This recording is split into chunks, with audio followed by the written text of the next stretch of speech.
peril and allure of mad honey. High in the mist-laden mountains of the Black Sea coast and the terraced cliffs of central Nepal, a peculiar honey has captivated travelers, healers, and scientists for centuries. Locals call it Delhi Ba. Mad honey, a substance as beautiful as it is dangerous. Ruby red and slow to crystallize, it glows like garnet in the light. But beneath its shimmering surface lies a chemical secret capable of inducing euphoria, vertigo, or even collapse.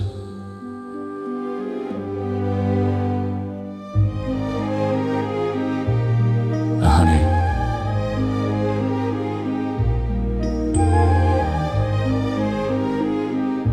A honey born of poisonous blooms. Mad honey owes its potency to a group of wild rhododendron species that thrive at high altitudes. These vibrant shrubs harbor granulotoxins, naturally occurring compounds that disrupt human nerve signaling. Bees feeding on these flowers carry the toxin into their hives, infusing the honey with a strength found nowhere else on earth. For beekeepers in Turkey's Kachgar Mountains and Nepal's Himalayan foothills, this honey is more than a curiosity.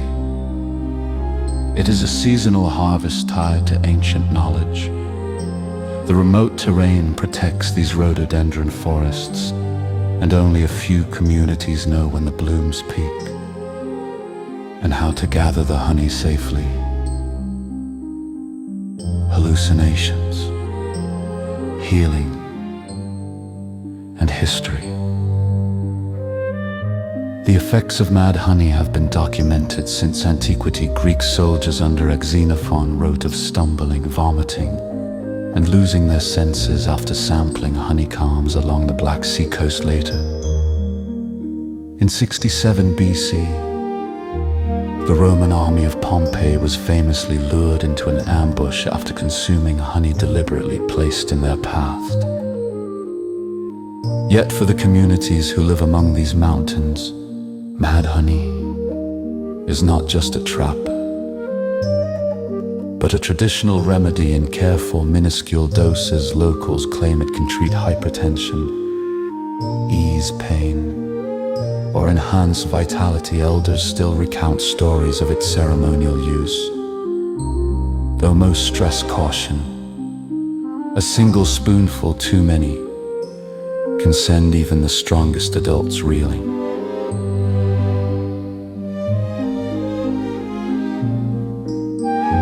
The honey hunters.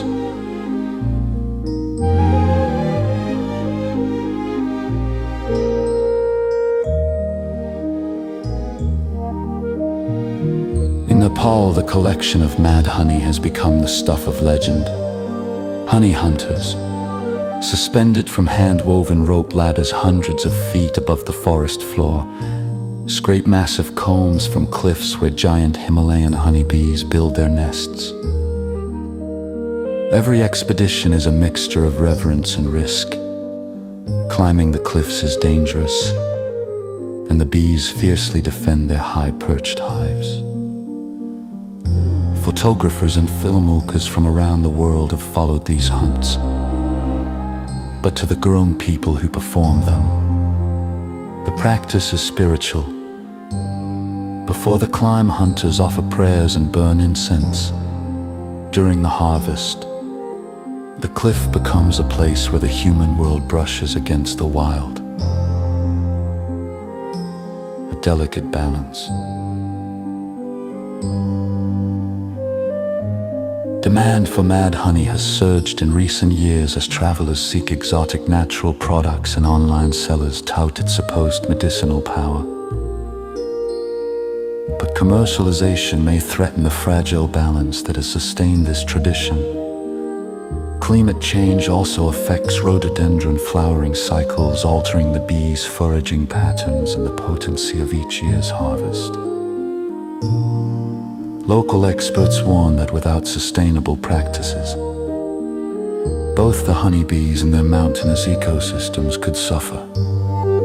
Conservationists have begun documenting the landscapes where mad honey is produced, hoping to protect the rare plants and pollinators that make this substance possible.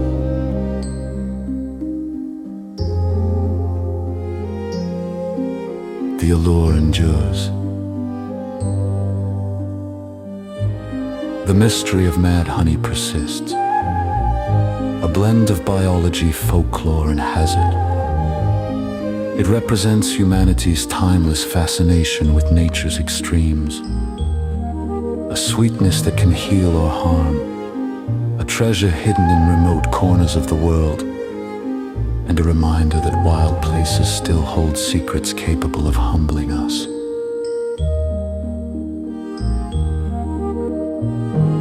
As long as rhododendrons bloom on lonely mountain ridges and bees continue their ancient dance among the petals, the strange story of mad honey will endure.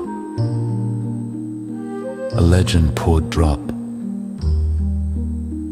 by intoxicating drop.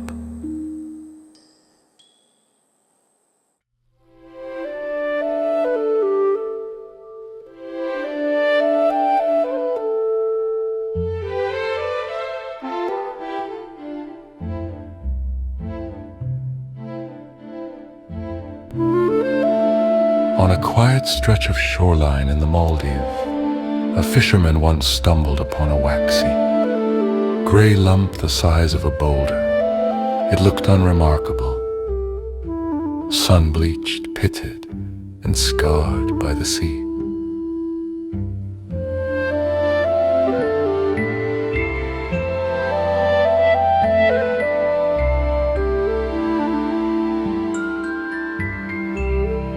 Yet this unassuming object, known as ambergris, was worth more than gold. For centuries, it has been one of the rarest natural substances on Earth, drifting through myth, perfume, and biology in equal measure.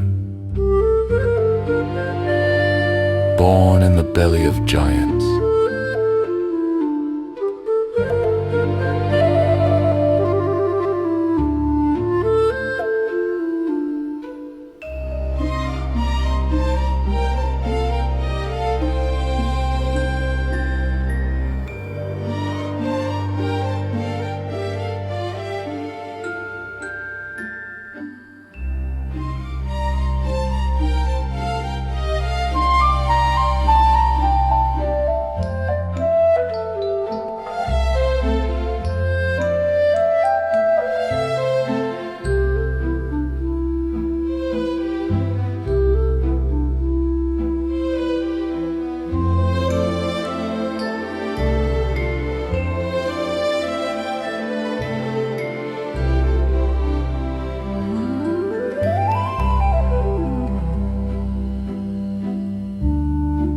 born in the belly of giants, ambergris begins its journey deep in the ocean inside the digestive system of the sperm whale, one of the largest predators on the planet.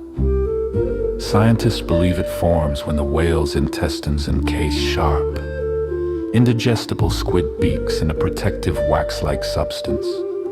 Most of the time, the whale expels this material, but on rare occasions it remains inside, hardening over months or even years.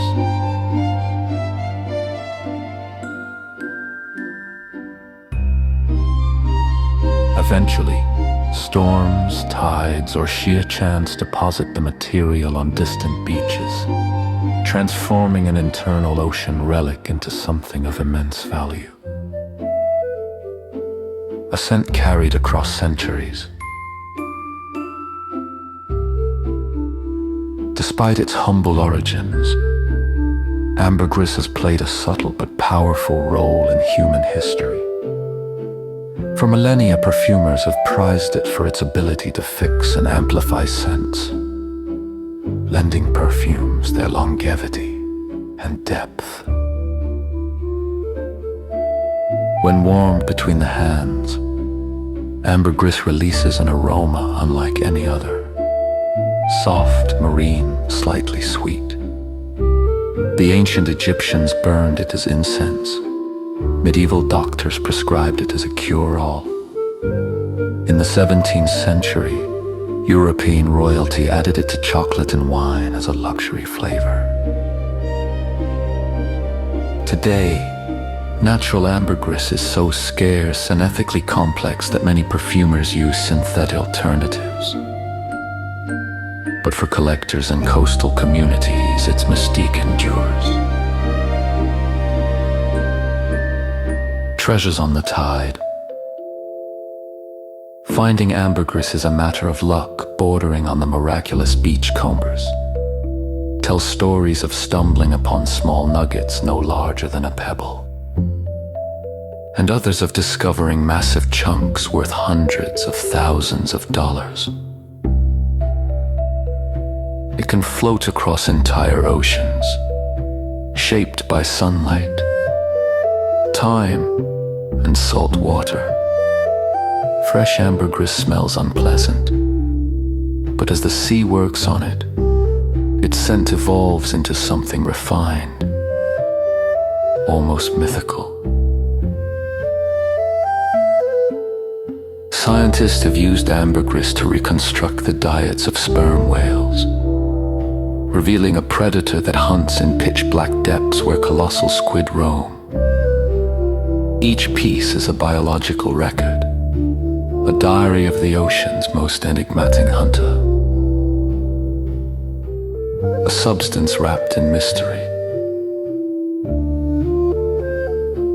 For all we know about ambergris, much remains uncertain. Why do some whales produce it while others don't? How exactly does it form? Why does its chemistry vary so dramatically between specimens? Its rarity has fueled legends. Arab traders once called it floating gold. Sailors believed it came from dragon spit or underwater volcanoes. Even today, many coastal residents walk past ambergris without realizing its significance.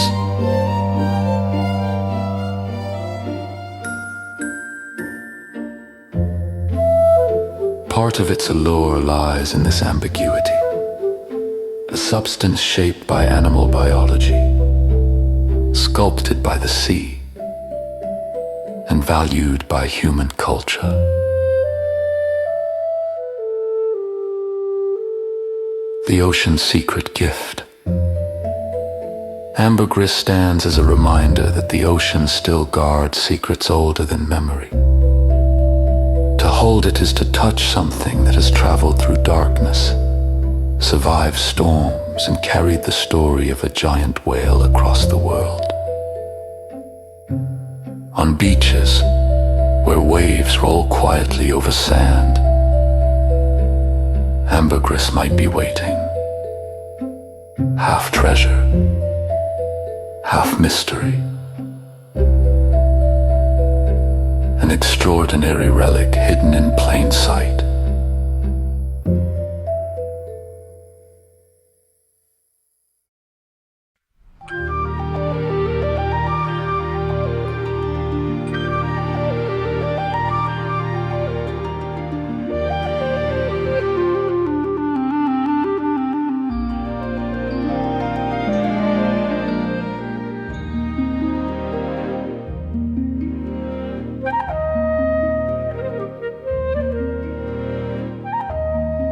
When the first pineapples arrived in Europe, they were met not with casual curiosity, but with astonishment few natural objects had ever seemed so impossibly foreign.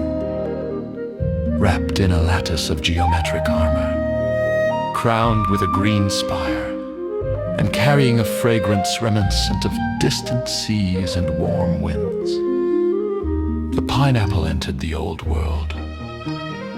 Like a jeweled emissary from lands beyond imagination, it became, almost instantly, a symbol not merely of taste, but of triumph.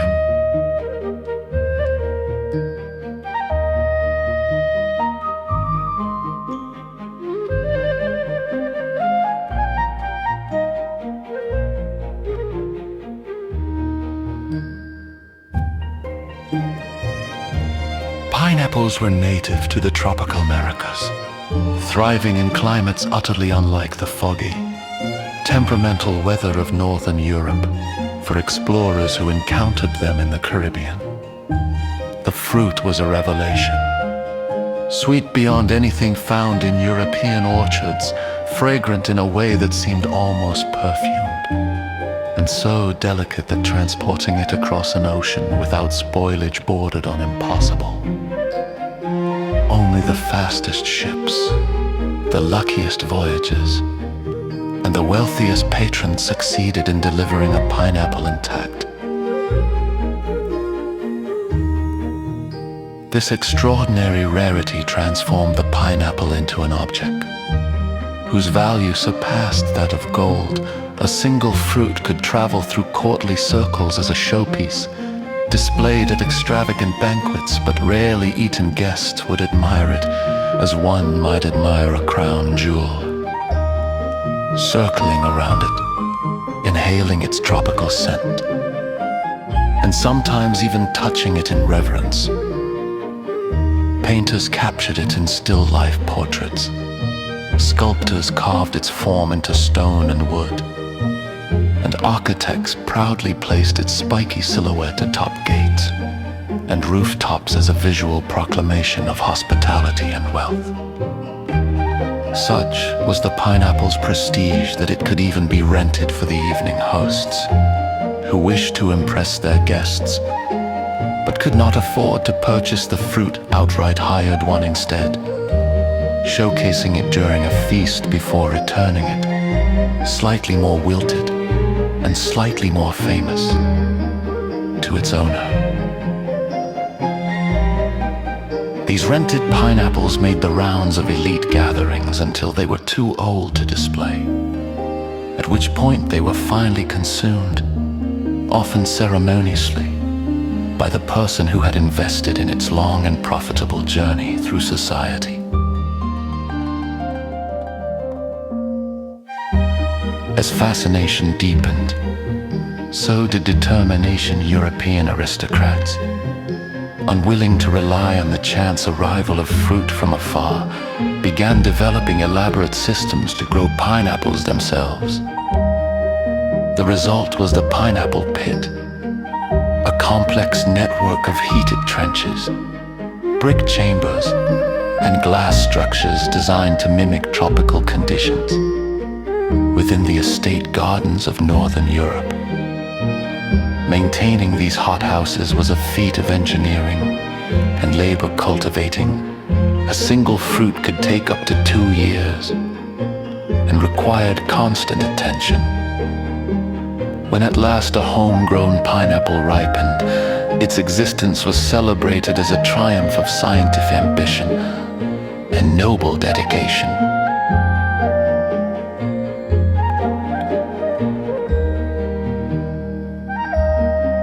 For a time, the pineapple was the apex of social aspiration, a fruit so intertwined with wealth and cultural sophistication that its appearance at a dinner table announced a host's global reach and refined sensibilities.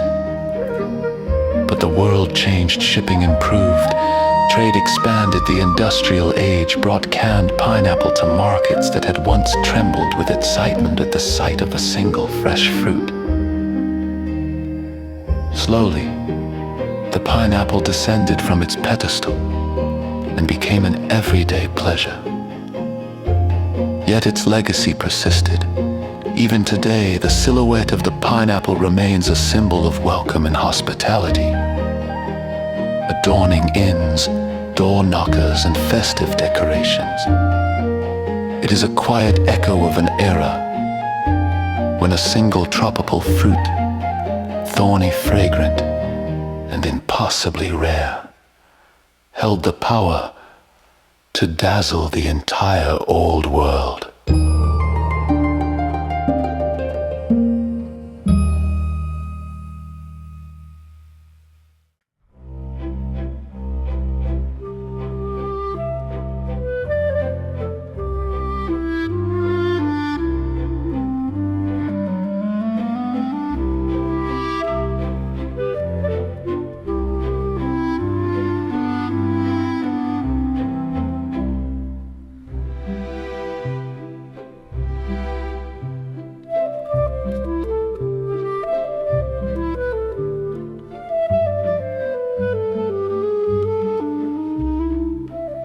across the scattered islands of the central Philippines, where emerald mountains rise sharply from turquoise waters, and fishing boats glide along coral-fringed coasts, a family of languages has shaped the rhythm of life for more than 1,000 years. These are the Bisaya languages. From Bohol to Cebu, from Sama to parts of Mindanao, languages whose origins are as fluid, layered and far-traveling as the seas that bind the islands together.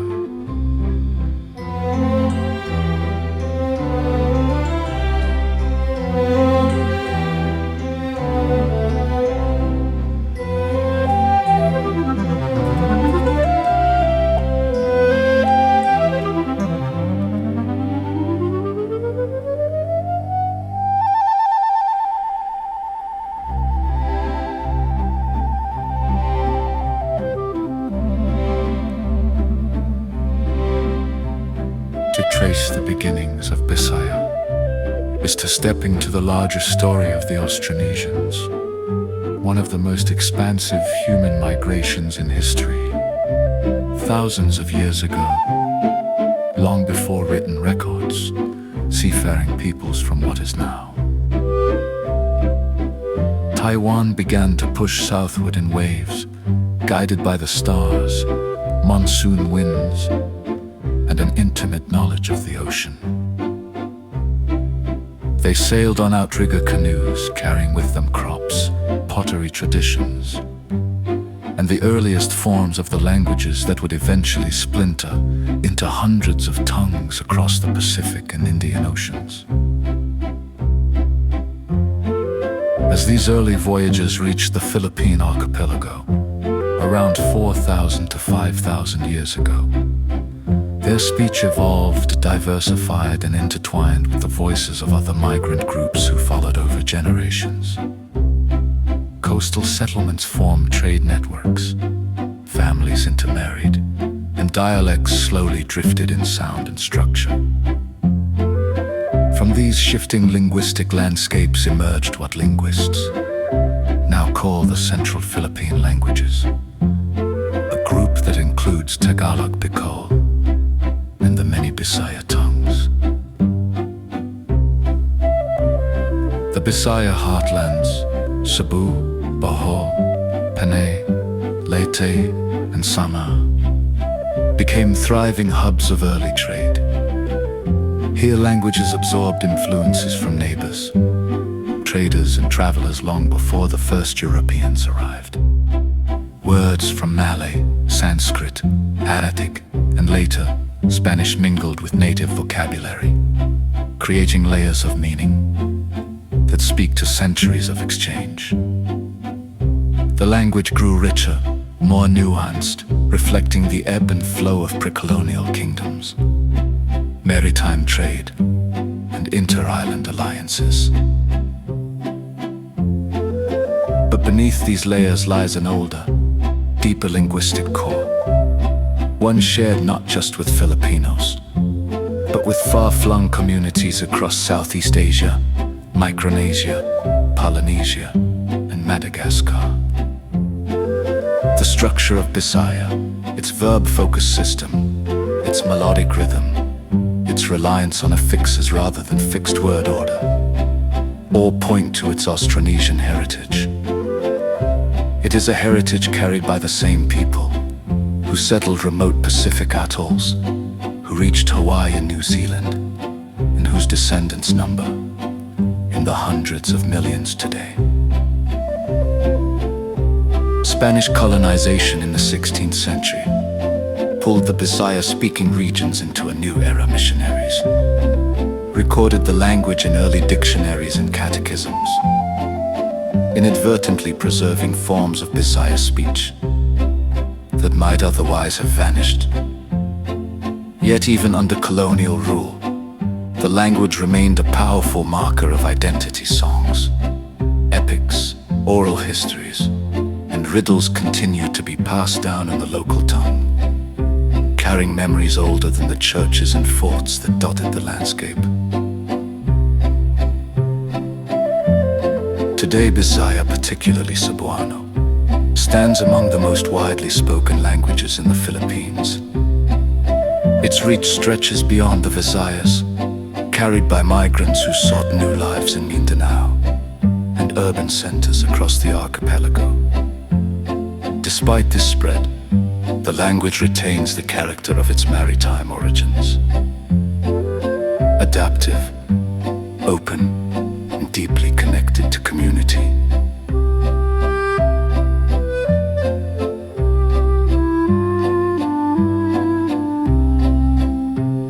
To speak Bisaya is to echo the voices of ancient navigators who once crossed open seas, to inherit the resilience of island peoples whose stories are shaped by wind and tide. The language is not merely a tool of communication, but a vessel of memory. It holds the faith of ancestors, the humor of everyday life, the poetry of coastlines and mountain villages, and the shared identity of millions who call the Visayas home.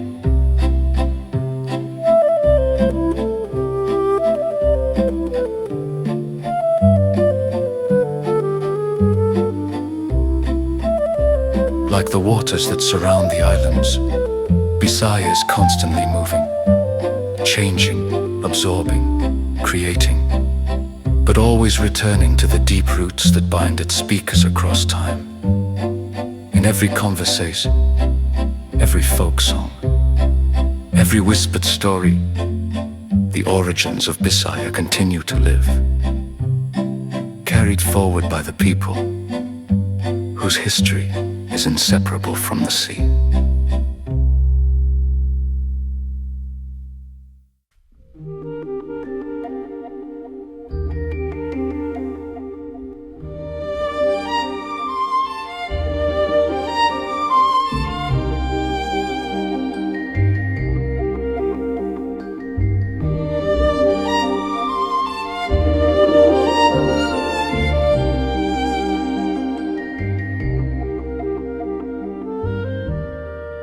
In quiet kitchens, sunlit windowsills, and late-night living rooms, a silent evolutionary drama has been unfolding for thousands of years.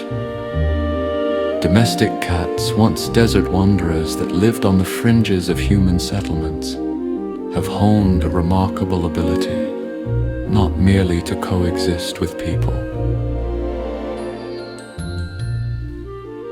but to subtly influence them. Unlike dogs, whose partnership with humans was built on cooperation and work, cats earned their place through charm, cunning, and a carefully sharpened mastery of human behavior. The earliest cats likely approached human communities, not out of affection, but opportunity. Grain stores attracted mice, and mice attracted wild felines. Humans tolerated these sleek hunters as natural pest control, and over generations a quiet alliance emerged. What began as practical coexistence slowly shifted into something far more psychological. Cats, ever observant, grew adept at reading human cues and adjusting their own behavior to elicit precisely the responses they desired. One of the most striking examples lies in the evolution of the solicitation purr. Wild cats purr, but not in the exact way their domesticated counterparts do over time. House cats developed a unique vocalization, a blended purr and cry that mimics the frequency of a human infant's wail to the human ear. It feels impossible to ignore. Even people who do not own cats report an instinctive urge to respond to this sound. It is no accident. It is a carefully evolved adaptation, one that allows cats to secure food, attention, or simply the comfort of recognition with uncanny efficiency. Their gaze tells another story. A cat's eyes, wide and unblinking, have a disarming power. When a cat makes direct eye contact with a slow blink, it is performing a gesture that resembles human expressions of trust and affection. Behavioral researchers believe that cats learned, perhaps unintentionally at first, that humans interpret this as warmth. Over time, the slow blink became a tool of subtle persuasion, a way to disarm, soothe, and deepen the human-cat bond. Many cat owners now reflexively return the gesture, creating a loop of communication that blurs the line between instinct and emotional manipulation.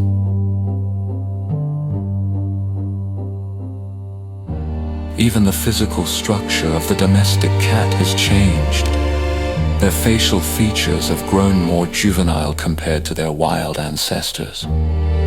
Rounder heads, larger eyes, softer fur. These traits evoke in humans the same nurturing instincts triggered by infants, a phenomenon known as baby schema. While dogs underwent deliberate selective breeding to emphasize such features, cats influenced their own evolution more indirectly, thriving when they appeared just endearing enough to earn shelter, protection, and care. Then there is the way cats occupy space. A cat draping itself across your book, your keyboard, or your lap is not simply seeking warmth. It has learned through thousands of reinforcing interactions that placing itself directly in your line of attention guarantees a reward. Whether that reward is touch, conversation, or simply acknowledgement, this strategic positioning is so consistent across cultures that many researchers consider it a learned behavioral pattern that's strengthened through human response. The relationship, however, is not one-sided. Humans, for all their supposed mastery of animals, have been shaped by cats as well. People build homes around feline comfort, adjust sleeping positions to accommodate them, and interpret countless subtle movements as meaning communication. The cat-human daimoni is a delicate dance, an evolutionary negotiation in which subtlety replaced force, and psychological influence replaced physical labor.